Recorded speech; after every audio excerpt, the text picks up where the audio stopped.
राम मंडळी, स्वागत आहे तुमच्या भावाच्या ब्लॉगमध्ये. आज चालू आम्ही रायगडला आणि हे बघा मी इथं झोपलाय.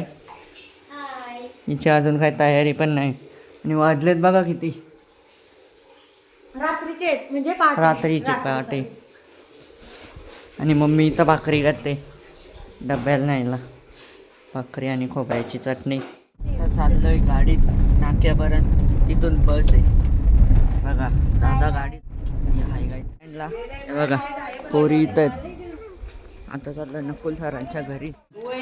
वहिनीला नेलीत नाही, वहिनीसाठी जागाच नाही. आता बिस्लऱ्या घ्यायला लावलं नाक्यावर. हे बघा सगळे उभे आहेत, बोलतात बस आले. बस आलीच नाही अजून. कुठं चालला सलीला? बसची पूजा करतो का देव पूजा करतो काय कळत नाही. बस निघली बघा, आलो. बस पलटी झाली, बस नाही गाडी किया साल्टो.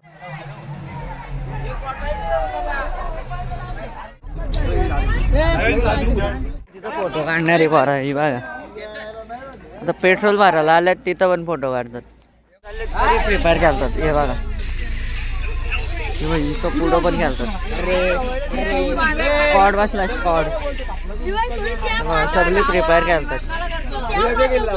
पोचलं आता मूर्ती. झोपाच काढायच्या तर घरी वासा नसेल कशाला आता. अरे झोपायला येतो का? हा सांगतो. बघा बस आणि पोरं इथं नाश्ता करायला भरून इडल्या आणल्यात. तर सगळे खायला बसले.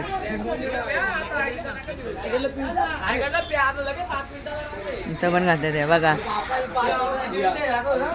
कशा वाटल्या इडल्या? खतरनाक का?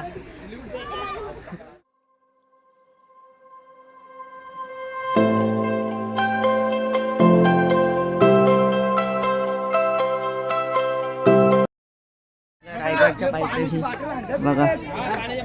आणि इथं सगळे पोर आहेत.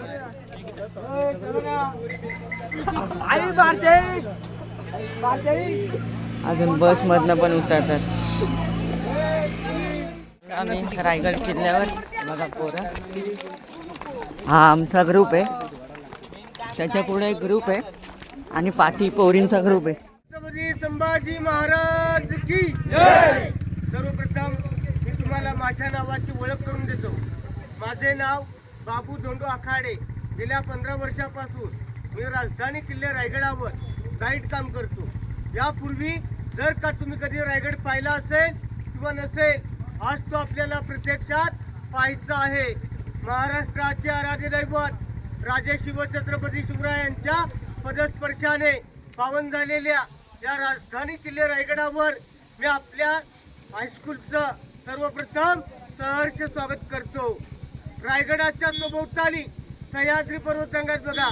कोणत्याही सह्याद्री पर्वतरांगेला रायगड हा जॉईन नाही, कनेक्टेड नाही किंवा अटॅच नाही. जणू काही गुलाबाची कळी चिखलामधून मधोमध जुगम पावते ना, तसंचा रायगड एका खडकापासून मधोमध जुगम पावलेला आहे. म्हणून राजाने राजधानीसाठी रायगडाची निवड केलेली आहे. रायगडाचं मूळ नाव होतं रायरीचा डोंगर. हा रायरीचा डोंगर प्रामुख्याने आदिलशहाचा सरदार जावळीचा चंद्रराव मोरे यांच्या ताब्यामध्ये होता. राजांची स्वराज्याची पहिली राजधानी पुणे जिल्ह्यात वेल्हे तालुक्यात राजगड ही स्वराज्याची पहिली राजधानी. तर रायगड ही दुसरी राजधानी आहे. राजगडावरून राजाने जावळीमध्ये मोऱ्याने पत्र लिहिलं होतं की मोरे तुम्ही आपलेच आहात, हे आपल्या स्वराज्यामध्ये येऊन सामील व्हा. तुम्ही पण मराठ्यात आणि आम्ही पण मराठीच आहोत. पण मोरे फार उर्मट होते, गर्विष्ठ होते. त्याने राजाने उलट जावळी पत्र लिहिलं की तुम्ही कसले राजे, तुम्ही केव्हा राजे झालात, आम्ही तर खरे प्रमुख राजे या जावळी कोऱ्याचे आहोत. त्याने पत्रामध्ये असा उल्लेख केला की या जावळी जर जाल गवळी उद्या यायचं आहे तर राजाच्या तुमच्या स्वागतासाठी आमचा दारुगोळा आणि तोफखाना सज्ज आहे. या शब्दांची राजाला चिड आली. राजाने निवडक 145 सरदार घेतले, जावळीवरती आक्रमण केलं. हे आक्रमण सतत 3 महिने चालू होतं. या 3 महिन्याच्या आक्रमणामध्ये त्यांचा चुलत भाऊ हनुमंतराव मोरे याचा वध झाला. सूर्याजी काकडे यांच्या हस्ते तो प्रतापगडाच्या पायथ्याशी मारला गेला आणि जावळीचा चंद्रराव मोरे घाबरला. त्याला आपला वध आपल्या डोळ्यासमोर दिसून आला आणि तो रायरीच्या आसरीला पळून आला आणि राजाने शरण आला. जो शरण येईल त्याला आपले राजे कधीच मरण देत नव्हते आणि 15 मे 1656 जावळीच्या मोऱ्यांकडून राजाने हा रायरीचा डोंगरच नाही तर संपूर्ण जावळी खोरा जिंकून घेतला. जिंकून घेतल्यानंतर या रायरीच्या डोंगरावरती 14 वर्ष बांधकामं चालू होती. 1656 ते 1670 एवढा 14 वर्षाचा कालावधी बांधकामांसाठी लागला होता. 14 वर्षाचा कालावधी बांधकामांसाठी लागला होता. 14 वर्षामध्ये काय काय बांधकामं केली तर मोठमोठे 11 तलाव, 84 पाण्याच्या टाक्या आणि 350 इमारती बांधल्या. आता आपला प्रश्न पडतो, एवढी बांधकामं केली मग हा दगड कुठून आणला असेल तर हा दगड खालूनवरती नेता या ठिकाणी मोठमोठे 11 तलाव आणि 84 पाण्याच्या टाक्या कोरल्या. त्यातून जो दगड निघाला तो या ठिकाणी बांधकामांसाठी वापरला. तिथे खंडक तयार झाला. त्याच्या उत्तरच्या भागाला बांधकाम करून पाणी अडवलं. पाणी अडवा आणि पाणी जिरवा ही 400 वर्षापासून राबत चालली मोहीम आहे. आजी ती राबवली जाते पण 2 दिवसातच पाणी खालून निघून जातं. मग आपल्या राजाने एका दगडामध्ये 2 पक्षी मारले होते की पिण्यासाठी पाणी झालं, बांधकामांसाठी दगडी मिळाला. स्वराज्याची पहिली राजधानी राजगड ही स्वराज्याच्या कारभारासाठी अपुरी पडू लागली. म्हणून पंत मोरपंत पिंगळे राजांना नेहमीच म्हणायचे की राजे कोकणामध्ये रायरीचा डोंगर आहे तो आपल्याला राजधानीसाठी निवडायचा आहे. मग राजे आणि पंत एके दिवशी रायरीच्या पायथ्याशी येतात आणि पंचांना राजे विचारतात की पंत तुम्ही नेहमी रायरी म्हणता तो हाच का रायरी तर पंत म्हणतात हाच तो रायरी. मग राजे रायरीला डोळे भरून पाहतात. रायरीचा काळा कातळ राजांना डोळे भरून पाहतो आणि रायरीवरती राजांचा जीव जडतो आणि राजांच्या तोंडातून काही उद्गार वाक्य बाहेर पडतात. ते एका सभासदाने आपल्या बकरीमध्ये नोंद करून ठेवले आहेत. ते अशी की राजा कासा जाऊ न पाहता गड बहुच चकोट चौथरपा गडाचे कडे ताशिल्याप्रमाणे गाव 1.5 गाव उंच पर्जन्यकाळी कड्यावर गवत उगवत नाही. धोंडात ताशी एकच आहे. दौलताबाद हा पृथ्वीवर चकोटगड करा परंतु तो उंचीने चोडका. दौलताबादचे 10 गुणी उंच. ऐसे देखून संतुष्ट झाले आणि बोलिले की तथाच जागा हाच गड करावा. तत्याने सिंहासन याने राजधानी म्हणून राजाने राजधानीसाठी रायगडाची निवड केली होती. रायगडाची समुद्र सपाटीपासूनची उंची 2851 फूट आहे. तर रायगडाच्या पायथ्यापासून रायगडाची उंची 1375 फूट आहे. आता ज्या दरवाज्यामध्ये आता आपण उभे आहोत या दरवाजाचं नाव आहे चित्त दरवाजा. चित्त याने मन. त्या काळी आपले सरदार मन लावून या ठिकाणाहून लढाई करायचे किंवा शत्रूचं चित्त या दरवाजामध्ये पाडलं जायचं म्हणून त्याला इतिहासामध्ये चित्त दरवाजा असं म्हटलेलं आहे. इथून 100 पायऱ्यावर चढून गेल्यानंतर एक बुरुज लागतो. त्याच बुरुजाला इतिहासामध्ये खूप लढा बुरुज असं म्हटलेलं आहे. खूप लढा खूप याने चांगला लढा याने मारा. त्या काळचा चांगला मारा या ठिकाणाहून केला जायचा किंवा शत्रूची गती या ठिकाणाहून रोखली जायची म्हणून त्याला इतिहासामध्ये खूप लढा बुरुज असं म्हटलेलं आहे. वीरजशीनाथ आपण वरती गडावरती जाणार आहोत. त्या मार्गाचं नाव आहे नाणे दरवाजा. त्या दरवाजाचं नाव नाणे दरवाजा शिवकाळापासून नाणे दरवाजा नाव आहे. असं का नाणे दरवाजा नाव का तर त्या दरवाजामध्ये ओळखीची खून म्हणून अष्टकोनी राजमुद्रा असलेलं नाणं ठेवलं जायचं. ते उचलूनच आपले सरदार पुढे निघून गेले पाहिजेत म्हणून त्या दरवाजाला इतिहासामध्ये नाणे दरवाजा असं म्हटलेलं आहे. नाणे दरवाजा असं म्हटलेलं आहे. बघा राजमाता जिजाऊ महासाहेबांना उतारच्या वयाच्या मानानुसार गडावरचं वातावरण सणवत नव्हतं म्हणून गड चढायच्या वाटे शेजारी खाली पाचाड गावी राजाने त्यांना 9 एकर मध्ये वाडा बांधून दिला. तिथे राजमाता जिजाऊ महासाहेब राहायच्या. मग त्यांच्या सेवेसाठी मग राजांना दररोज रायगडावरून पाचाड येथे जाऊन मातेचे दर्शन घेणं शक्य होत नव्हतं. दररोज सकाळ संध्याकाळ राजे रायगडाच्या उत्तर दिशेला टकमक टोक कडेलोट पॉइंट आहे त्या ठिकाणी मातेच्या दर्शनासाठी यायचे. तिथून 1 घंटा वाजवायचे. मग राजमाता जिजाऊ महासाहेब आपल्या वाड्याच्या बाहेर भगवा झेंडा हातामध्ये घेऊन उभ्या राहायच्या. मग राजे तिथून दररोज सकाळ संध्याकाळ त्यांचं दर्शन घ्यायचे. म्हणून इतिहासामध्ये टकमक टोक कडेलोट पॉइंट असं म्हटलेलं आहे. आपल्या राजाने कधी कोणाचा कडेलोट केला नव्हता, पण संभाजी राजाने मात्र कधी कोणाला सोडलं नव्हतं आणि पेशव्याने त्या टोकाचा वापर कैदी खाली फेकण्यासाठी केला होता. म्हणून त्याला इतिहासामध्ये टकमक टोक कडेलोट पॉइंट असं म्हटलेलं आहे. आता आपल्याला पुढे नाणे दरवाजा जायचंय. नाणे दरवाजाची माहिती ते झालीच आहे. आता आपल्याला डायरेक्ट हिरकणी बुरुजाजवळ जायचंय. हिरकणीची कथा कविता आपण वरती सांगणार आहोत. बोला पुण्यश्लोक छत्रपती शिवाजी महाराज की जय. जय भवानी. जय शिवाजी. छत्रपती संभाजी महाराज की जय. पहिल्या पायरीच्या इथे आली होती ना तो डोंगर हिरकणीचा कडा. इलेक्ट्रिक पोल आहे बघा वरती राईट साईडचा, तो हिरकणीचा कडा. दर्शन मोठे. या दरवाजाचं नाव आहे नाणे दरवाजा. नाणे दरवाजे का, तर या दरवाजामध्ये ओळखीची खून म्हणून अष्टकोनी राजमुद्रा असलेलं नाणं ठेवलं जायचं. ते उचलून सरदार पुढे निघून गेले पाहिजे म्हणून या दरवाजाचं नाव नाणे दरवाजा असं ठेवण्यात आलेलं आहे. नाणे दरवाजा असं ठेवून झालेला आहे बघा. हा नाणे दरवाजा आहे. आता आपण पुढे महादरवाजाकडे जाणार आहोत. हा राजांच्या काळातला राजमार्ग होता. याच मार्गाने राजांची पालखी किंवा घोडे वरती याच मार्गाने जायचे. या पायऱ्या ज्या आहेत या आत्ता केल्या रायगड विकास प्राधिकरणाच्या माध्यमातून या पायऱ्या झालेल्या आहेत. पूर्वी पायऱ्या नव्हत्या. एका माणसाला जाता येतील एवढाच घोड्यांचा मार्ग होता. पण 1974 इंदिरा गांधी गडावरती आल्या तेव्हा त्या रस्ता काढत होत्या. अर्ध्यापर्यंत रस्ता घेऊन गेल्या आणि तिथे स्टॉप केला, कारण वरती रस्ता मिळालेला नाही. तेव्हा हा मार्ग थोडा रुंद आहे. नाहीतर पूर्वी एका माणसाला जाता येते एवढाच घोड्यांचा मार्ग होता. हा ऐतिहासिक नाणे दरवाजे बघा. आता पुढील माहिती आपण हिरकणी बुरुजाच्या इथे घेणार आहोत.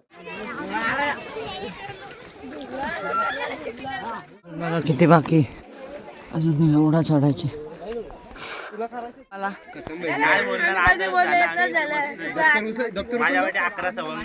जेव्हा तो डोंगर खाली उतरून गेली तो दिवस होता कोजागिरी पौर्णिमेचा दिवस. कोजागिरी पौर्णिमेला राजाने गडावरची दुधाची मागणी केली होती. त्या माता दूध घेऊन गडावरती आल्या होत्या. त्या मातांपैकी हिरा ही नवीन सून होती. तिला गडावरचे नियम माहित नव्हते, स्वराज्याचे नियम माहित नव्हते. त्या काळी स्वराज्याचे नियम असे होते की सकाळी 5:30 वाजले सूर्योदय झाला, नगार खाण्यावरती नगारा वाजला की किल्ल्याचा मेन गेट महादरवाजा उघडायचा. संध्याकाळी 5:30 वाजले सूर्यास्त झाला, नगार खाण्यावरती नगारा वाजला की किल्ल्याचा मेन गेट महादरवाजा बंद व्हायचा. हे नियम त्या मातेला माहित नव्हते. कोजागिरी पौर्णिमेच्या निमित्ताने राजाने गडावरती विविध प्रकारचे मर्दानी खेळ ठेवले होते. ते वैभव त्यापूर्वी त्या मातेने कधी पाहिलं नव्हतं.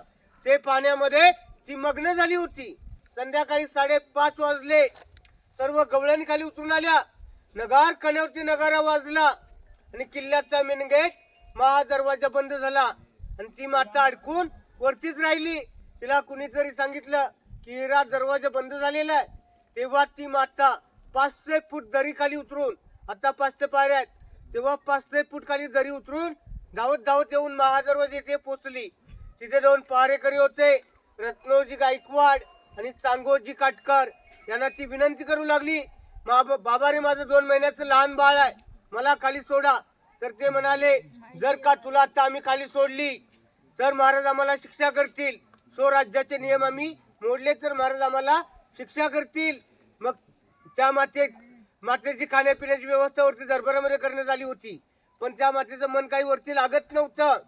ज्याने 14 वर्ष रायगडाची बांधकामं केली तो आर्किटेक्ट हिरोजी इंदुळकर. हिरोजी इंदुळकरांना 14 वर्षानंतर बांधकामं पूर्ण झाल्यानंतर राजाने विचारलं होतं की हिरोजी तुमच्या बांधकामाची शाश्वती काय.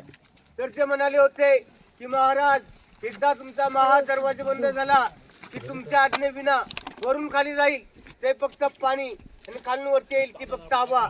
याच्या व्यतिरिक्त माझ्या बांधकामावरून कोणी जाऊ येऊ शकत नाही. अशी माझी बांधकामं बेला बुलंद अभेद्य आणि बळकट झालेली आहेत. मग त्या दिवशी ती मात्र तो डोंगर खाली उतरून गेली होती. त्या मातेची खाण्यापिण्याची व्यवस्था दरबारामध्ये करण्यात आली होती. पण त्या मातेचं मन काही वरती लागत नव्हतं. ती माता वरती 100 एकरच्या परिसरामध्ये रस्ता शोधत होती, पण त्या मातेला कुठेही रस्ता सापडला नाही. अक्षरशः कंटाळून ती माता रात्री मध्यरात्री रायगडाच्या पश्चिमेकडच्या डोंगरावरती आली. मी आपल्या हातातील दुधाची किटली आणि पायातील चप्पल साक्ष म्हणून त्या डोंगरावरती ठेवली आणि त्या रात्रीमध्ये ती माता तो डोंगर खाली उतरून आली. डोंगर उतरून येताना त्या मातेची इतकी बिकट अवस्था झाली होती की अंग खरचटलं होतं, रक्तबंबाळ झाली होती आणि अंगावरचे वस्त्र फाटले होते. या अवस्थेत जाऊन ती माता बाळापर्यंत पोहोचली होती. दुसऱ्या दिवशी ही बातमी वाऱ्यासारखी आजूबाजूच्या परिसरामध्ये पसरते. कशी असेल ती माता, कसा असेल तिचा तो बाळ, हे पाहण्यासाठी दरबारामध्ये 6000 लोकांची गर्दी जमते.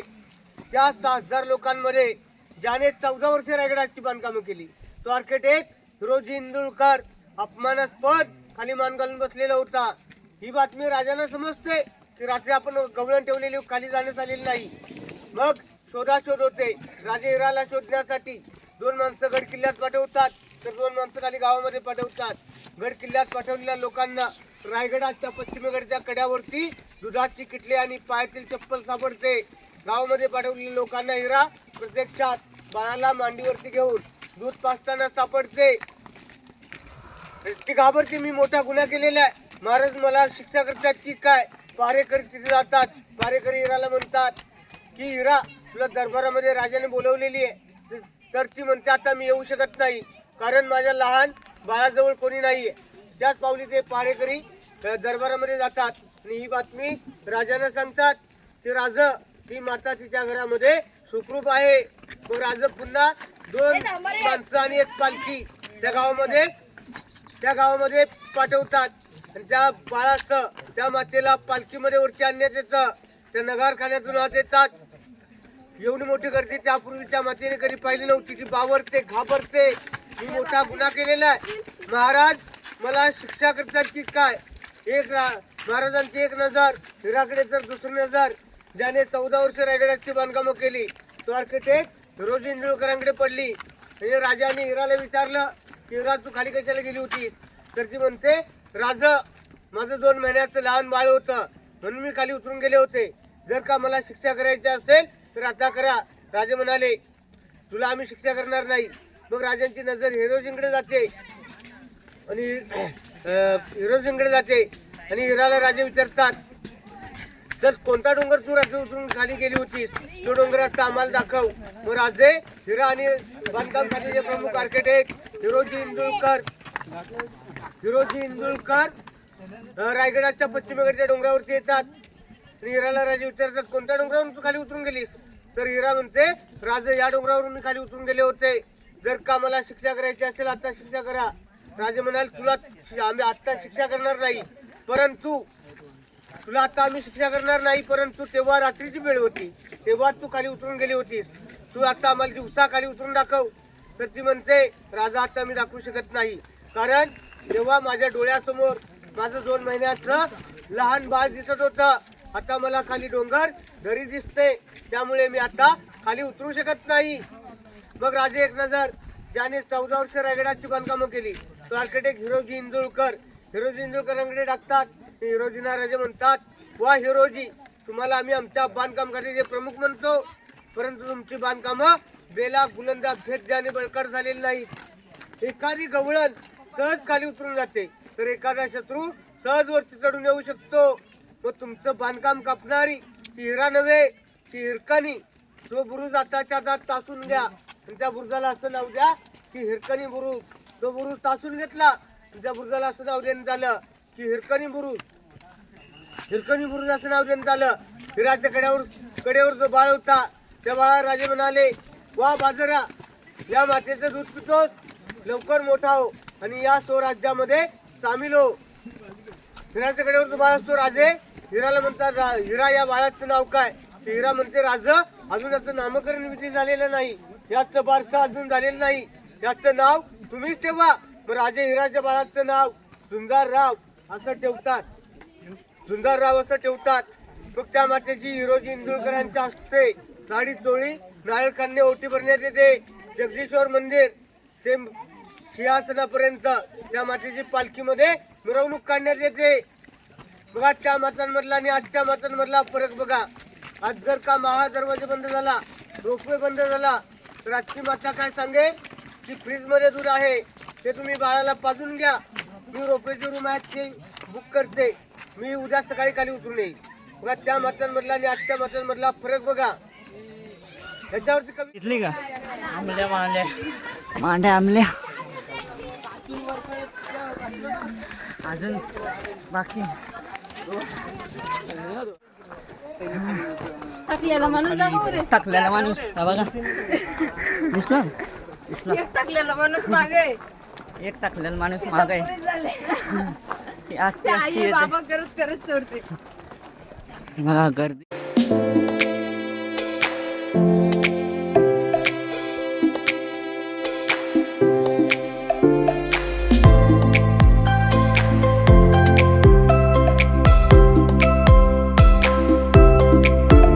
काय बघतो तू बुरुज कुठे? अरे इकडे तिकडे झाले. अर्धी वरती असतील तर अर्धी खालती असतील. हे बघा पलट येतात. अर्धे तिकडे असतील. सगळी इकडे तिकडे. हे दर्शनाला टॉपचा हत्यार आहे. खातोय हे बघा असा खातो. हे बघा सगळी गँग इथे ते पण खातात काकडी गाजर. मी पण घेतलं. सगळ्यांकडे जाऊन काकड्याच खातात. बसले महादरवाजाच्या इथे. हे बघा इथं बसलेत. दर 5 मिनिटाला यांना बसायलाच लागतो. काय बोलतो हे बघा हे एकदम ऊन आले. बिस्किट जिमजॅम. अरे जिमजॅमला क्रीमच नाही. महादरवाजाच्या इथे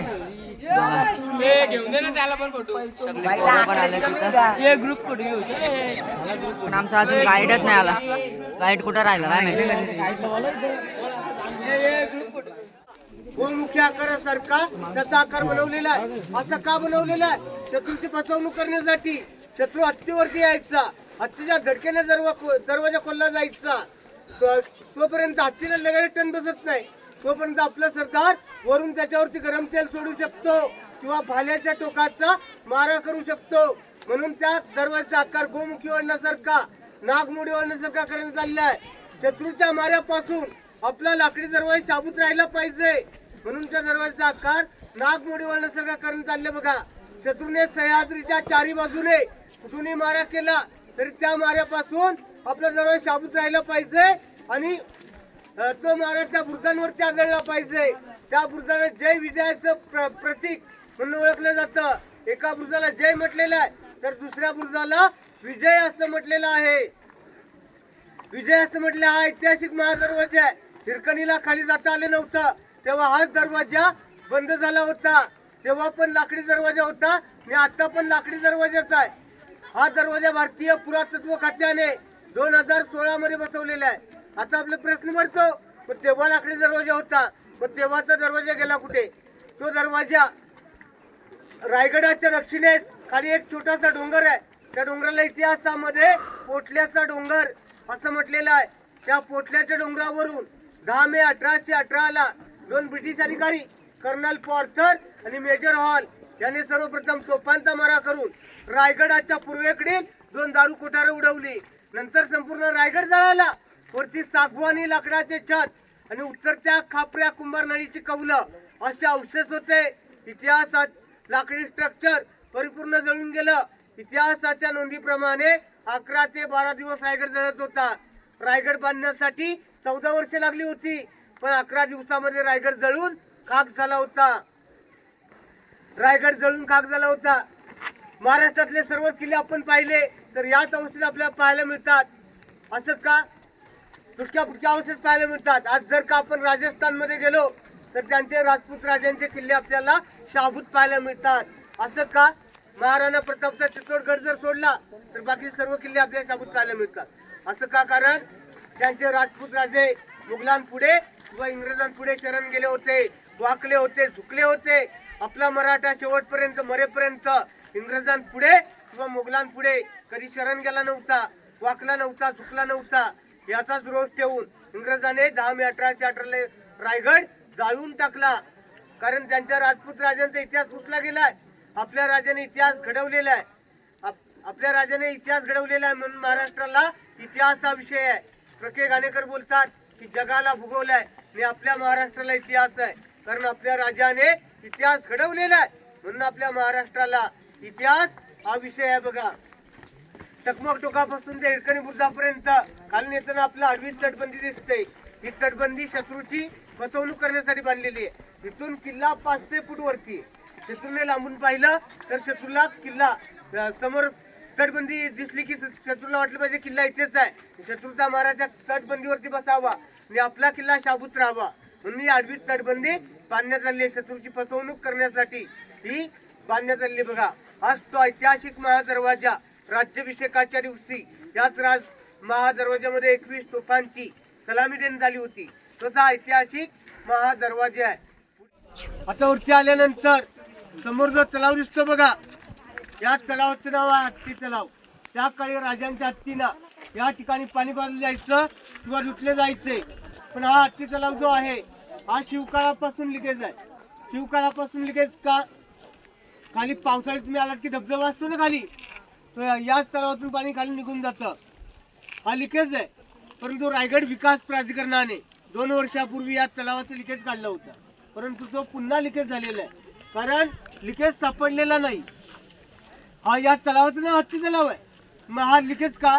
तर शिवकाळामध्ये जर का एखादा शत्रू चुकून महादरवाज्यातून वरती आला या दरवाजाचा या तलावाचा एक दगड काढला जायचा किंवा दरवाजाच्या वरती पाण्याच्या टाक्या त्या फोडल्या जायच्या, जेणेकरून तो पाण्याच्या लाटेबरोबर खाली वाहून गेला पाहिजे. म्हणून शिवकाळापासून हा तलाव लिकेज आहे.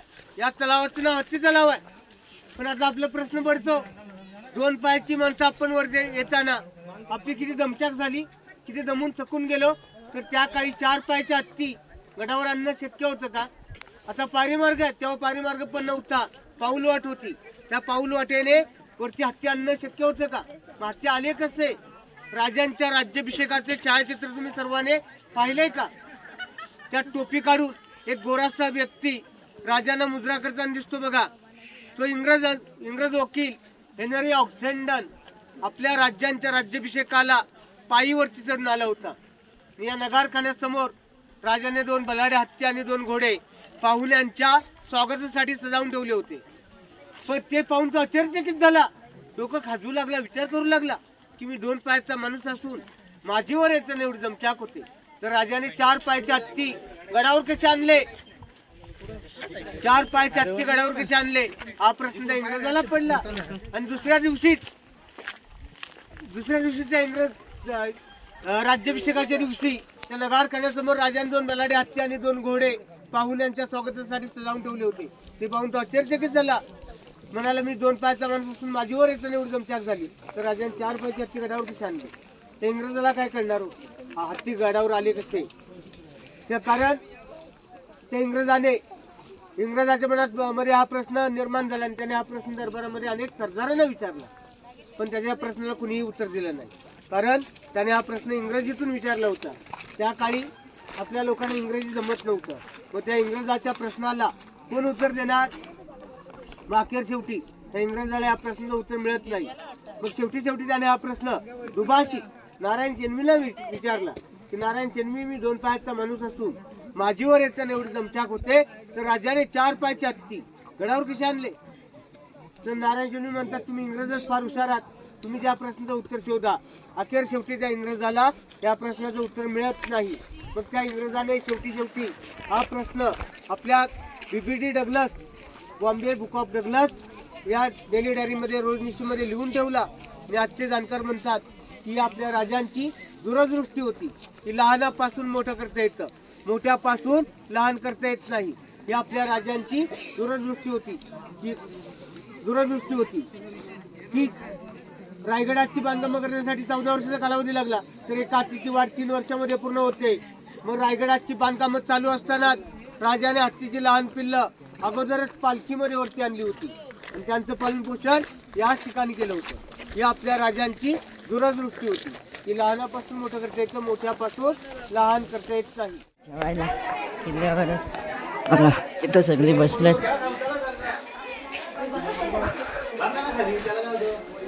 बघा कशी बसलेत. इथं अर्धी पोरं बसलेत उभेत. इथं जेवणाची पंगत बसली पण बघा.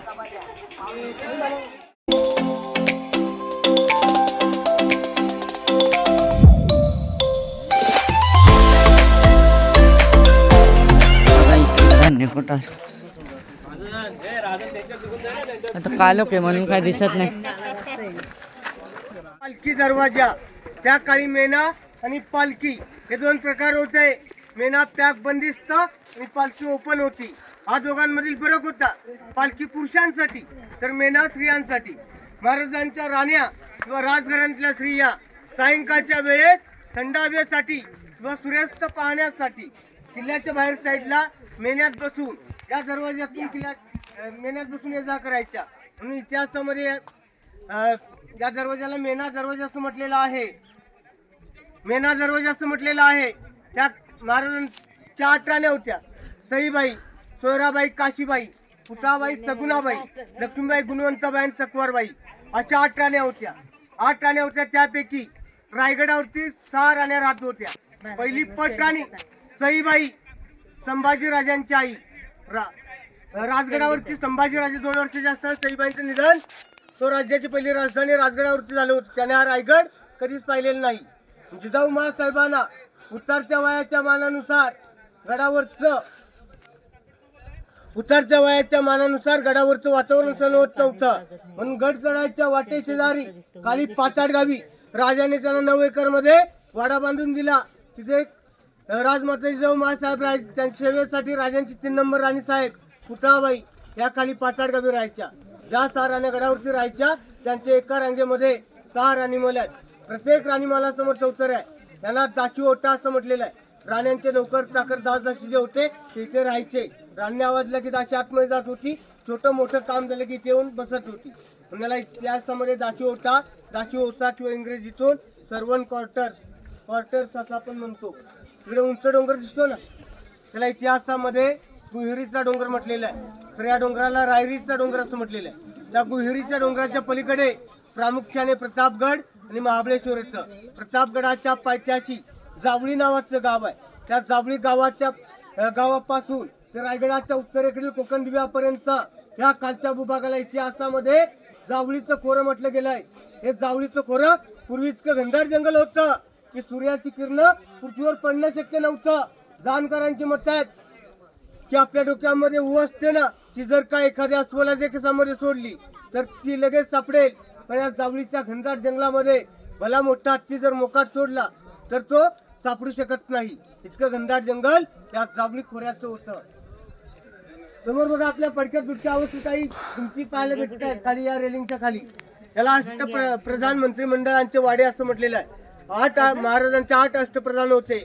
मोरोपंत पिंगळे, हंबीरराव मोहिते, अनाजी पंत, अण्णाजी दत्तो, रामचंद्र निळकंठ, रामचंद्र त्रिंबक, निराजी रावजी आणि रघुनाथ पंडित असे महाराजांचे 8 अष्टप्रधान होते. ते या ठिकाणी राहायचे किंवा स्वराज्याचा लेखी कागदोपत्री व्यवहार या ठिकाणाहून चालायचा. म्हणून त्याला इतिहासामध्ये अष्टप्रधान मंत्रिमंडळाचे वाडे असं म्हटलेलं आहे. इथे एका रांगेत 3 कोठार आहेत. पहिला कोठार जो आहे हा 22 फूट खोलीचा आहे. दुसरा कोठार जो आहे तो 20 फूट खोलीचा आहे. तिसरा आहे तो 15 फूट खोलीचा आहे. याला इतिहासामध्ये धान्य कोठार असं म्हटलेलं आहे.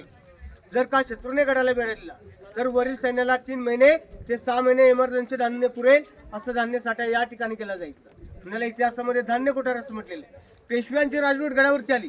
पेशव्याने या कोठारांचा वापर कैदी कोठार म्हणून केला. जो कोणी चोरी, लबाडी, पितुरी, गदारी करेल त्याला 7 दिवसापर्यंत या ठिकाणी शिक्षा दिली जायची. 7 दिवसाच्या आत जर का आपला गुन्हा कबूल केला नाही तर 8व्या दिवशी त्याचे हातपाय बांधून त्याला पोत्यामध्ये भरून रायगडाच्या उत्तर दिशेला टकमक टोक कडेलोट पॉईंट आहे, तिथून त्याचा कडेलोट केला जायचं. पुण्याला इतिहासामध्ये धान्य कोठार किंवा कैदी कोठार असं म्हणतो. आता बघून घ्या, धान्य कोठार बघून घ्या. आणि कमाल बघायला बघा.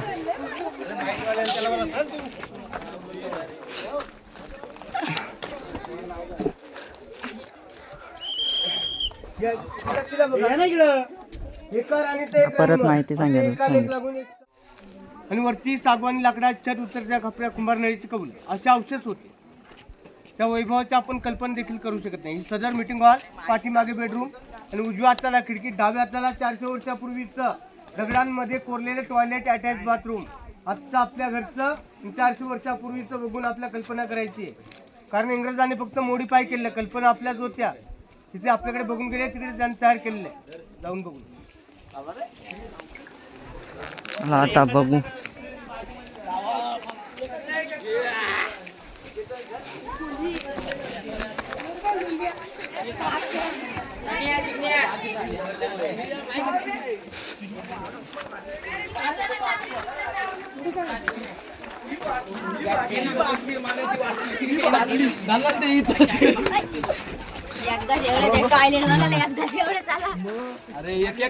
हा बाथरूम आहे आणि हा टॉयलेट.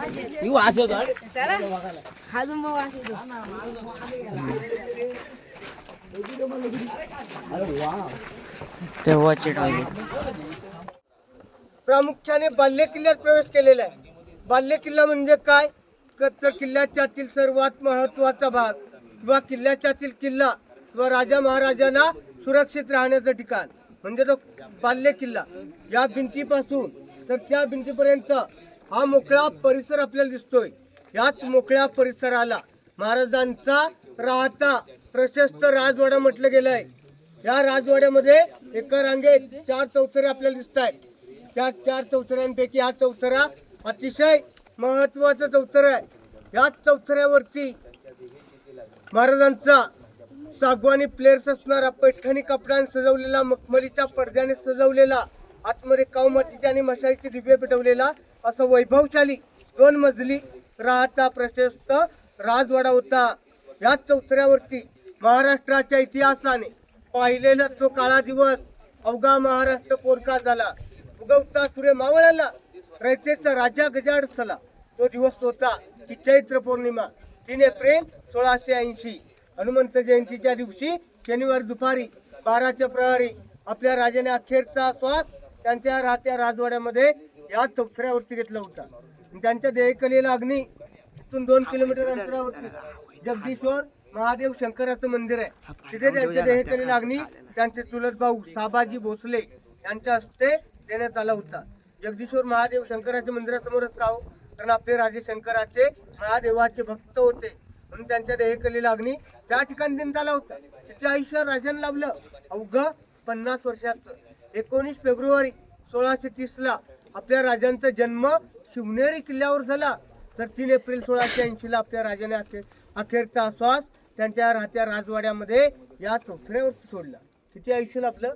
अवघं 50 वर्षात. 50 वर्षामध्ये आपण मनासारखं घर बांधू शकतो का? नाही ना. 50 वर्षातली 20 वर्ष आपली बालपणातच निघून जातात ना. उरली 30 वर्ष. उरलेल्या 30 वर्षामध्ये राजाने 365 गड किल्ले जिंकले होते. स्वराज्याची पहिली राजधानी राजगड बनवली होती. दुसरी राजधानी रायगड बनवली होती. राजाला मनासारखी प्रजा मिळाली, प्रजेला मनासारखे राजे मिळाले म्हणून हे हिंदवी स्वराज्य निर्माण झालं. राजाने 18 पगड जातीचे लोक आणि 12 बलुतेदार घेऊन हे हिंदवी स्वराज्य निर्माण केलं होतं. महाराष्ट्रामध्ये अनेक राजे महाराजे होऊन गेले पण बापदादांच्या गादीवर बसून त्याने राज्य केलं. एकमेव राजे असे झाले की ज्याने स्वतःचीच गादी नव्हे तर स्वराज्याची गादी तयार केली. छत्रपती शिवरायांनी केली. शेवटची 10 वर्ष राजांचं वास्तव्य त्यांच्या राहत्या राजवाड्यामध्ये होतं. संभाजी राजांचं शेवटची 9 वर्ष वास्तव्य या राजवाड्यामध्ये होतं. समोर पिण्याच्या पाण्याचे टाके आहेत. त्या काळी कावडकरी गंगासागर तलावातून कावडीने पिण्याचे पाण्यासाठी या ठिकाणी करायचे. अजून 10 वर्ष राजे जर जगले असते ना तर मोगलाने पण आपल्या कपाळी भगवाच लावला असता. समोर टप दिसतोय ना, त्याला बाट टप म्हटलेलं आहे. म्हणजे बाट टप स्नानगृह, आंघोळीचं ठिकाण. आज आपण त्याला इंग्रजीतून स्विमिंग पूल असं म्हणतो. म्हणजे इंग्रजीमधून त्याला स्विमिंग पूल असं आपण म्हणतो. म्हणजे राजांच्या काळापासून बाट टपची व्यवस्था आहे बघा. इंग्रजांनी फक्त मोडिफाय केलेलं आहे. आज तुम्ही स्विमिंग पूलला जाता ना, मग तो स्विमिंग पूल इथे आहे. 400 वर्षापूर्वीचा. म्हणजे इंग्रजांनी फक्त मोडीफाय केले, कल्पना आपल्याच होत्या, फक्त त्यांनी अंमलात आणलेल्या. सकाळी एकावर एक 5 मजली होता. त्याला बाल्कनी सज्जा किंवा गॅलरी असं म्हटलेलं आहे. महाराज सायंकाळच्या वेळेस थंडाव्यासाठी किंवा विश्रांतीसाठी त्या ठिकाणी यायचे, म्हणून त्याला बाल्कनी सज्जा किंवा गॅलरी असं म्हटलेलं आहे. त्या काळी तो स्तंभ एकावर एक 5 मजली होता. त्याच्या वरच्या मजल्यावरती राजे उभे राहिले की त्यांना 8 किल्ले दिसायचे. तोरणा राजगड, लिंगाणा प्रतापगड, सोनगड मानगड, मकरंदगड, चांभारगड अशा 8 किल्ल्यांचं दर्शन व्हायचं. आजही वातावरण क्लिअर असेल तर रायगडावरून 8 किल्ल्यांचं दर्शन होतं. हा एल टाईप जो चौथरा दिसतोय ना आपल्याला, आता आपण बसलोय, हा एल टाईप चौथर आहे. एल टाईप आहे बघा, एल टाईप आहे ना. त्याला मुदपाकखाना म्हटलेलं आहे इतिहासामध्ये. मूद पाकखाना म्हणजे थोडक्यात स्वयंपाकघर. त्या वेळेचं हे किचन, राजांचं, राण्यांचं आणि प्रजेचं किचन एकत्रच होतं. एकत्र किचन असल्या मागचं कारण काय? कारण त्या काळामध्ये मोठ्या प्रमाणात विषबाधा व्हायच्या. वाढत्या काळामध्ये विषबाधा होऊ नयेत म्हणून राजांच्या नजरेसमोर समोरासमोर किचन होतं. म्हणून त्यावेळेचं उकळ पाहायचं असेल तर तिथे एक उकळ आहे, तिथे एक उकळ आहे. इतिहासामध्ये टांगसाळ म्हटलेलं आहे. टांगसाळ, टांगसाळ म्हणजे शिवराई मुद्रा, नाणे, हंस, कॉइन्स गणवण्याचं ठिकाण. आजची आपली रिझर्व्ह बँक किंवा करन्सी, आजची रिझर्व्ह बँक कुठे आपली? मुंबईमध्ये आहे ना. तर टांगसाळ कुठे आहे? नाशिकमध्ये. बघा आपल्या कॉइन्सवर काय लिहिलंय की सत्यमेव जयते. पण तेव्हा अष्टकोनी राजमुद्रा असायची की प्रदीप चंद्रलेखेव वर्धिष्ण विश्ववंदिता शासनव शिवसैषा मुद्रा भद्राय राजे. म्हणजे याचा अर्थ असा होतो, शहाजी राजे यांचं राज्य प्रतिपदेचा चंद्र जसा कलेकलेने वाढतो असं वाढत गेलं. असं शहाजी पुत्र शिवाजी राजे यांचं वाढतं स्वराज्य वाढत्या चंद्राच्या कोरीप्रमाणे कलेकलेने वाढत जावं. म्हणजे गोरगरीब जनतेच्या कल्याणासाठी आहे असा या राजमुद्रेचा अर्थ होता. इथे यायचं कृती इमारत दिसते ना, त्याच्या आतमध्ये एक अंडरग्राऊंड रूम आहे, 8 बाय 10 ची रूम आहे. त्याला इतिहासामध्ये गुप्त खलबतखाना असं म्हटलेलं आहे. गुप्त चर्चा करण्याचं ठिकाण. या कानाची वार्ता या कानाला ऐकायला जाऊ नये अशा गुप्त चर्चा या ठिकाणी केल्या जायच्या. स्वराज्याच्या गुप्तहेर खात्याचे प्रमुख होते बहिरूपी बहिर्जी नाईक. त्यांना स्वराज्याचा तिसरा डोळा म्हणून ओळखलं जायचं. बसल्या ठिकाणी 6 वेशांतर बदलायचे. वेगवेगळ्या वेशात वाऱ्याच्या वेगाने जाऊन गावा खेड्यापाड्यातून शत्रूच्या छावणीत जाऊन तिथून गुप्त चर्चा आणि राजांसोबत बसून या ठिकाणी गुप्त चर्चा करायचे. त्यावेळेस त्यांना 18 भाषांचं नॉलेज होतं. खूप हुशार आणि बुद्धिमान होते. शेवटच्या श्वासापर्यंत आपल्या घरच्या पत्नीला देखील त्यांनी कळून दिलं नव्हतं की मी स्वराज्याच्या गुप्तहेर खात्याचा प्रमुख आहे.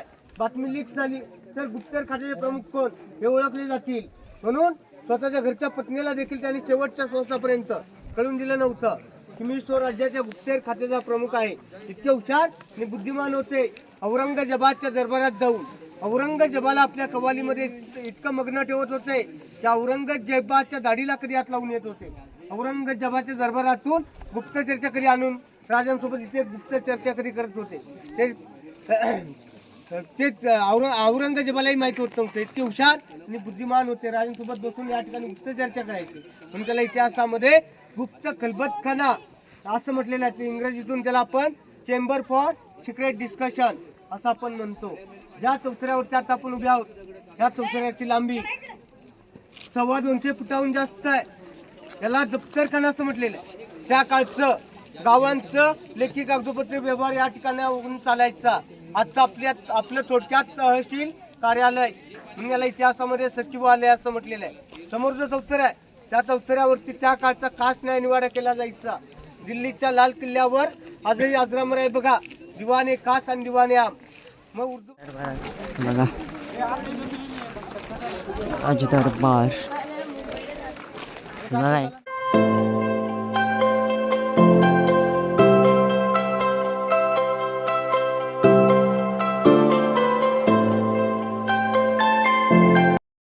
जास्त आहे बघा. समोर आपला गेट ऑफ इंडिया सारखा गेट दिसतो. हा गेट ऑफ इंडिया सारखा नाही, गेट ऑफ इंडियाच्या सारखा आहे. कारण इंग्रजांनी याची कॉपी नेऊन मुंबईमध्ये गेट ऑफ इंडिया तयार केले बघा. त्याला ऐतिहासिक नगरखाना म्हटलेलं आहे. त्या काळी सकाळी 5:30 ला या ठिकाणी नगारा वाजला किल्ल्याचा महादरवाजा उघडायचा. संध्याकाळी 5:30ला या ठिकाणी नगरवाडला किल्ल्याचा मेन गेट महादरवाजा बंद व्हायचा. मग याला हे राज दरबाराचा आणि बाल्य किल्ल्याचा मुख्य प्रवेशद्वार आहे बघा. या नगरखान्याची जमिनीपासूनची हाईट 52 फुटाची, रुंदी 40 फूट आहे बघा. कित्येक वाकल्या चुकल्या गर्भिष्ठ माना या शिवमंदिरी. या दरबारामध्ये कधी कोणावर अन्याय झाला नव्हता. जगातील एकमेव न्यायालय असं आहे की या न्यायालयामध्ये कधी कोणावर अन्याय झाला नव्हता. असा राज दरबार आहे. आपल्या राज्यांचा राज्याभिषेक सोहळा पार पडला. राज्याभिषेकाच्या दिवशी या राज दरबारामध्ये 7,000 प्रजा उपस्थित होती. मोठा मंडप पैठणी कपड्याने सजवलेला होता, मखमलीच्या पडद्याने सजवलेला होता. आपण कल्पना करू शकतो.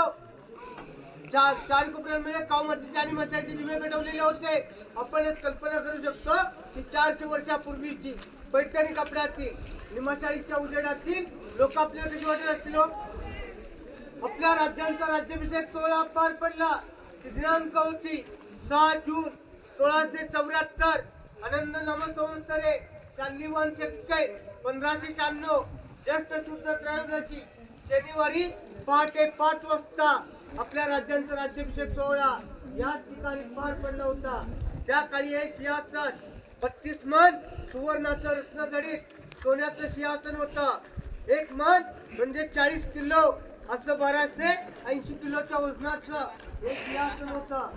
3 नोव्हेंबर 1689 ला औरंगजेबाचा सरदार जुल्फिकार खान, याचं टोपण नाव इतिहास खान, त्याने सर्वप्रथम रायगडात वेढला.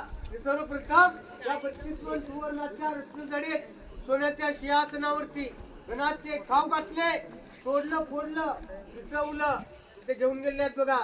त्यात 32 मन सुवर्णाच्या रत्नजडित सोन्याच्या सिंहासनाची ही आता आपल्या उभ्या प्रतिकृती पाहायला मिळते. या छत्राला इतिहासामध्ये मेघडंबरी असं म्हटलेलं आहे. या मेघडंबरीची स्थापना 1985 ला आपल्या भारताचे 7वे राष्ट्रपती डॉक्टर ज्ञानी जयसिंग गडावरती आले होते. त्यांच्या हस्ते मेघडंबरीची स्थापना करण्यात आली बघा. मेघडंबरीच्या आतमध्ये 600 किलोची आपल्या राजांची मूर्ती आपल्याला पाहायला मिळते. या मूर्तीची स्थापना 6 जून 2009 मध्ये राजांचे 13वे वारसदार कोल्हापूरचे युवराज छत्रपती संभाजीराजे भोसले यांच्या हस्ते त्या मूर्तीची स्थापना करण्यात आली बघा. त्या मूर्त्या काही लोकांनी खिडक्या दिसतात का? त्या खिडक्याच्या आतमध्ये ओरिजिनल काळ्या कृष्ण दगडांचा शिवकालीन चौथर आहे. त्या चौथऱ्यावरती आपल्या राजांचं 32 मन सुवर्णाचं रत्नजडित सोन्याचं सिंहासन होतं.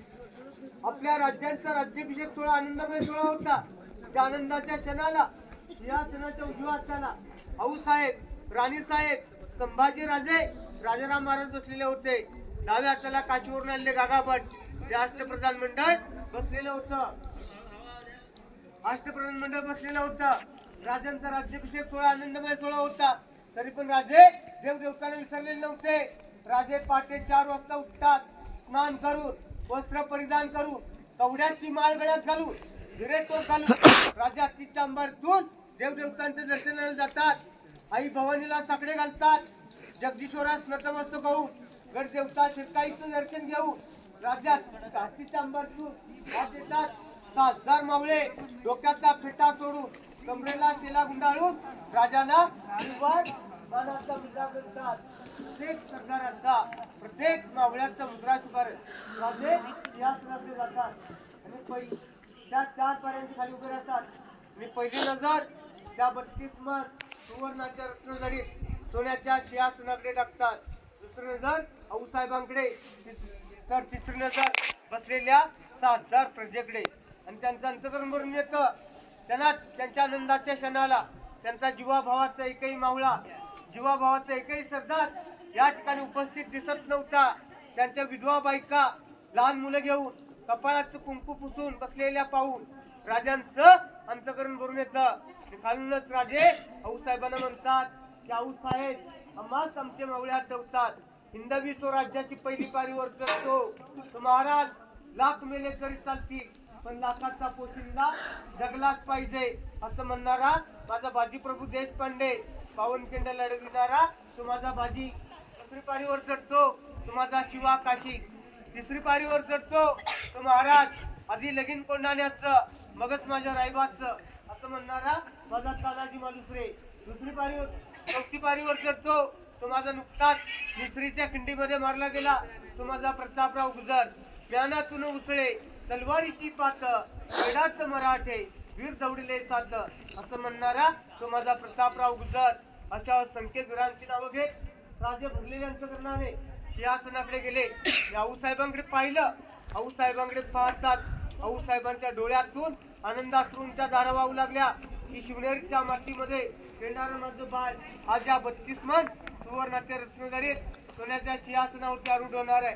त्या आनंदमय सोहळ्यात त्या मातेला किती आनंद झाला असेल. राजे सिंहासनाच्या पुढे जायला आले. उजवा गुडघा नतमस्तक होऊन गादीवरती आरूढ झाले. गादीवरती आरूढ होतात बाळंबटाने. राजांच्या हातामध्ये विष्णूची मूर्ती. विष्णू हे जगाचे पालक होते. राजे संपूर्ण हिंद विश्व राज्याचे जे राजे होणार होते म्हणून त्यांच्या हातामध्ये विष्णूची मूर्ती देण्यात आली होती. अष्टप्रधान मंडळाची गोरोपंत पिंगळे 4 पावलं पुढे झाले. राजांवरती सुवर्ण छत्र पकडलं. काशीवरून आलेल्या गागा भट्टाने एका कलशामध्ये 7 नद्यांचं आणि 7 नद्यांचं पाणी आणलं होतं. त्याने विधीनुसार त्याला अभिषेक करण्यास सुरुवात केली. नगारखान्यावरती नगारे चौघडे वाद्य वाजू लागले. महादरवाजे येथे 21 तोफांची सलामी देण्यात आली. या दरबारामध्ये 7 मावळ्यांचा मानानुसार सत्कार करण्यात आला. ज्याच्या कर्तव्यानुसार त्याला बक्षीस देण्यात आली. कुणाला ढाल, कुणाला तलवार, कुणाला हत्ती, कुणाला घोडे, कुणाला सोनं, कुणाला होल, कुणाला धागावची इस्टेट तर कुणाला पाटीलकी अशी बक्षिसं देण्यात आली. आणि या दरबारातून 1000 सोन्याच्या मोहरांचा आणि फुलांचा वर्षाव राजांवरती करण्यात आला. 365 गड किल्ल्यांवरती एकाच वेळेस तुफानचा कडकडाट झाला. गावात खेड्यापाड्यात आनंद झाला. राजे छत्रपती झाले आणि मागून एका वृषुकदार आले. अशी ललकारी दिली की शेवटी सर्वांचे बोलायचं. महाराज आस्ते कदम, आस्ते कदम, आस्ते कदम. गणपती, गजपती, भूपती, प्रजापती, प्रजास्वपती, अष्टवदान जागृत, अष्टप्रधान वेक्षित, या अलंकार मंडित, शस्त्रास्त्र शास्त्र पारंगत, सुवर्ण रत्न श्रीपती, राजनीती धुरंधर, प्रौढ प्रताप पुरंदर, क्षत्रिय कुलाव कंस, सुवासनाधीश्वर, हिंदवी स्वराज्य संस्थापक, राजा महाराजाधिराज, योगीराज परब्रह्म, श्री श्री श्री श्रीमंत छत्रपती शिवाजी महाराज की जय. जय शिवाजी. छत्रपती संभाजी महाराज की जय. आज आपण काठीच्या साह्याने तो पेटकावळीतून हाताने बाहेर काढतो. तर त्या काळी पेटकावळीमध्ये अर्पण केलेला नारळ जो कोणी बाजार योद्धा पेटकावळीतून हाताने बाहेर काढेल ना त्याच महाराज 1.25 किलो सोन्याचा कडा, मानाचा फेटा व एक घोडा बक्षीस द्यायचे. फक्त संभाजी राजे आणि तानाजी मालुसरे 2च व्यक्ती काढत होत्या. बाकी कोणाला काढता येत नव्हतं.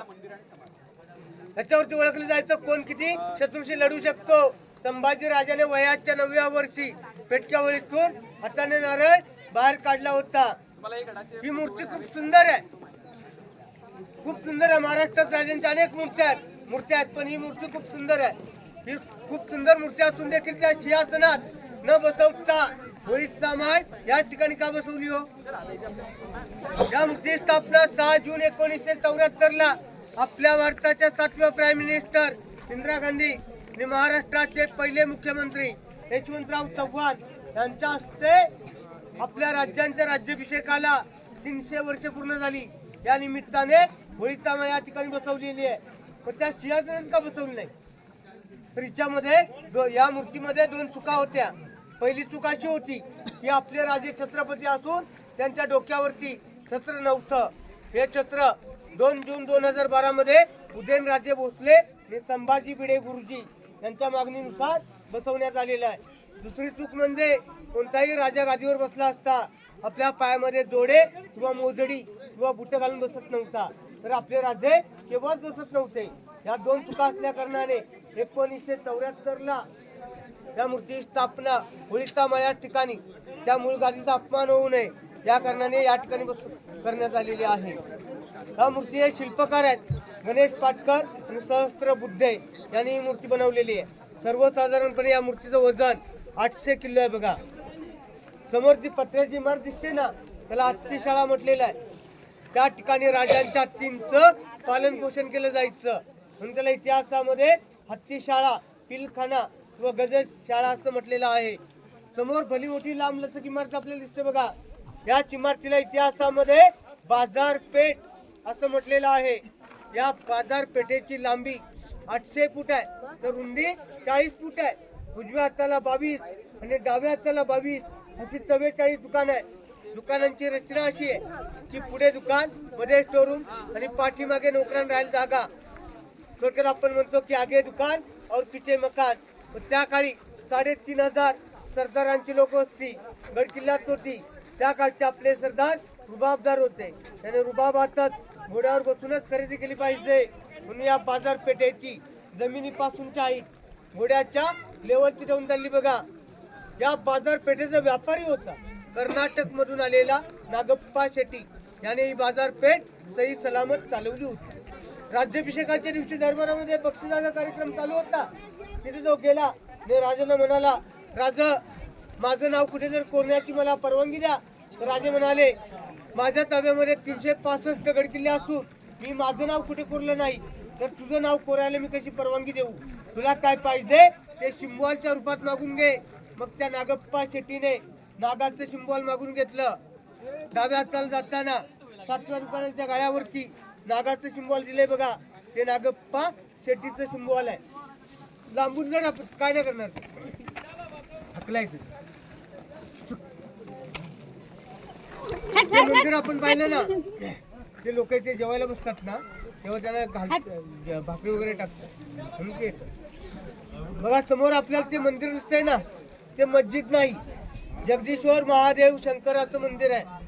पण त्याचा आकार मस्जिद प्रमाणे का, तर त्या काळी मोगलांचे आक्रमण आपल्या मंदिरावरती होऊ नयेत. मोगल लांबूनच नतमस्तक झाले पाहिजेत. मोगलांचे आक्रमण आपल्या मंदिरावरती होऊ नयेत. मोगल लांबूनच नतमस्तक व्हावेत आणि आपल्या मंदिराची नासधूस करण्यासाठी ते आपल्या मंदिरापर्यंत पोहोचू नयेत म्हणून त्याचा आकार मशिदीप्रमाणे करण्यात आलेला आहे. वरती गुलाबाच्या कळीसारखी कळी दाखवली आहे ना, ते हिंदूंचं प्रतीक आहे. हिंदूंना ओळखता आलं पाहिजे हे मंदिर आपलं आहे. त्या काळी औरंगजेबाचे सरदार उंचीने धिपाड वांगाने रुंद होते म्हणून त्या मंदिराचे दरवाजे उंचीने कमी व रुंदीने कमी करण्यात आलेले आहेत. जर का नसत्या जिजाऊ महासाहेब तर दिसले नसते आपल्या अंगणामध्ये तुळस. जर का जन्माला आले नसते छत्रपती शिवराय तर दिसले नसते आपल्या मंदिरांचे ते उंच उंच कळस. अशी मोगलाने आपली अवस्था करून सोडली होती. ज्याने 14 वर्ष रायगड बांधला तो आर्किटेक्ट हिरोजी इंदुलकर. आणि 14 वर्षानंतर राजाने विचारलं की हिरोजी तुमच्या बांधकामाची गॅरंटी काय.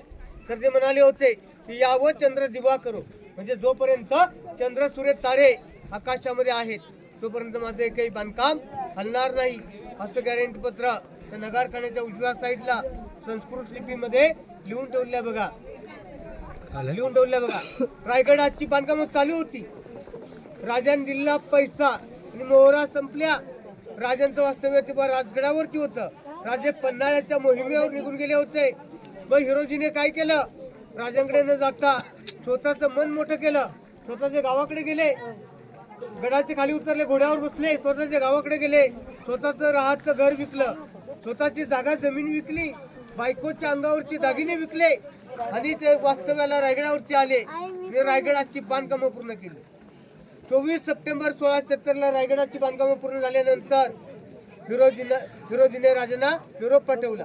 तेव्हा फोन नव्हते, निरोप पाठवले जायचे. निरोप पाठवला की राजा रायगडाची बांधकामं झालेत, मी वास्तव्याला रायगडावरती या. मग राजे वास्तव्याला रायगडावरती आले तरी पण हिरोजीने राजांकडे 1 रुपया मागितला नाही. तुमच्या आमच्यासारख्या लोकांनी राजांना सांगितलं होतं की हिरोजीने स्वतःची जागा जमीन विकून स्वतःच्या बायकोच्या अंगावरचे दागिने विकून रायगडाची बांधकामं पूर्ण केलेत. राजांचं अंतकरण भरून येतं. राज्याभिषेकाच्या दिवशी तर बक्षिसाचा कार्यक्रम चालू होता दरबारामध्ये. सर्वात पहिलं बक्षीस हिरोजींना द्यायचं होतं राजांना आणि हिरोजीनं दरबारामध्ये बोलावून घेतलं आणि कडकडून मिठी मारली. हिरोजीला राजे म्हणाले, वा हिरोजी, तुम्हाला आम्ही आमच्या बांधकाम खात्याचे प्रमुख म्हणतो. तुम्ही 14 वर्षे आमच्या अविरत सेवा केलेली आहे. तुमच्यासारखी निष्ठावंत लोक या हिंदवी स्वराज्याला लाभली आणि हिंदवी स्वराज्य निर्माण झालं. तुम्ही 14 वर्ष आमच्या अविरत सेवा केलेली आहे. तुम्हाला बक्षीस काय पाहिजे ते मागून घ्या. ते विरोधी म्हणाले, राज मी बक्षिसाच्या अपेक्षेने रायगडाची बांधकामं केलेली नाही. जर का तुम्हाला बक्षीस द्यायचं असेल तर माझी वेळ आल्यानंतर मी मागून घेईन. थोड्याच वेळाने राजांची मिरवणूक हत्तीच्या अंबारीतून जगदीश्वर मंदिरामध्ये काढण्यात आली. तर नगरखान्याच्या पहिल्याच पायरीवरती आर्किटेक्ट हिरोजी इंदुलकर उभे होते. राजे तिथे जातात. राजांना ते म्हणाले, राजा थांबा, आता मात्र माझी बक्षीस मागण्याची वेळ आलेली आहे. राजे खुश होऊन म्हणतात, वा हिरोजी, काय पाहिजे ते मागून घ्या. हत्ती मागा, घोडे मागा, सोनं मागा, होन मागा, गावची इस्टेट मागा, पाटीलकी मागा, तर तुम्हाला आम्ही द्यायला तयार आहोत. हिरोजी म्हणाले, मला बाकी काही नको. ज्या पायरीवरती तुमच्या उजव्या पायाचा पदस्पर्श होईल ना, त्या पायरीवरती माझ्या नावाची पाटी बसवण्याची मला परवानगी द्या. राजे म्हणाले, बस फक्त नावाची पाटी, ती पण माझ्या पायाखाली. एवढा मोठा नगारखाना आहे, महादरवाजा आहे, तिथे का नको? तर ते म्हणाले की ज्या ज्या वेळेस तुम्ही जगदीश्वराच्या दर्शनाला याल ना, त्या वेळेस तुमच्या पायाची धूळ माझ्या मस्तकी लागेल, म्हणून तुमच्या चरणाखाली माझ्या नावाची पाटी बसवण्याची मला परवानगी द्या. व त्या पहिल्याच पायरीवरती मोडी लिपीमध्ये असं नाव लिहिले बघा की सेवेचे ठाई तत्पर हिरोजी इंदुलकर, शहाजहाने ताजमहल बांधला. बाजारपेठ बघायला, बघा बाजारपेठ.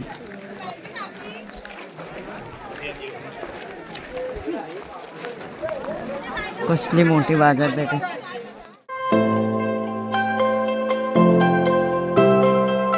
रायगड उतरून खाली आलोय. अवस्था आमची खूप बेकार झाली. असं वाटतं पाय तुटून हातात येतील काय. बेकार चालायला लागतो, खतरनाक. ही बघा बस इथं लागले. अर्धे जण आलेत, अर्धे जण अजून उतरत आहेत. बघा आणि सर इथं चहा पित आहेत आणि माझा चहा इथे.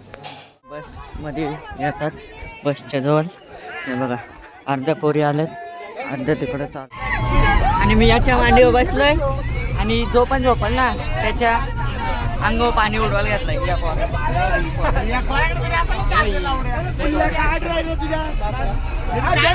आणि पुढं बसमध्ये बसलोय आणि इथं पुढं नाचतात.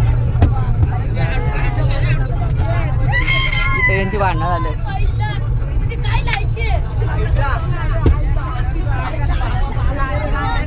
शिव्या एकामेकाला शिव्या देतात. कांड्याने उडवले कांड.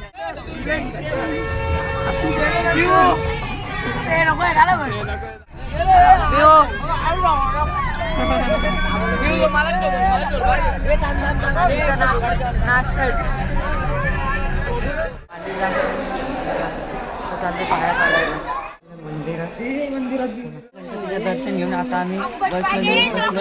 आता निघू आम्ही. कुठे जायचे अजून? महडला जायचे अजून. हे बघा अर्धे पब्लिक आले, अर्धे अजून दर्शनच घेते. हिचा चार्जर हरवला, हिला टेन्शन आलंय.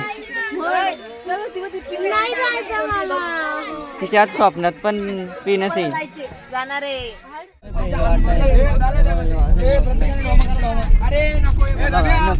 भेल वाटत. सर काय चंडाली? सर लिपस्टिक लावता का? सर लिपस्टिक लावता. आणि बघा बस इथं लागली. सगळी पोरं गेली घरी. सर लोक अजून नाही गेले घरी. आम्ही पण चाललो घरी. व्लॉग आवडला असेल तर लाईक, शेअर, सबस्क्राईब करा.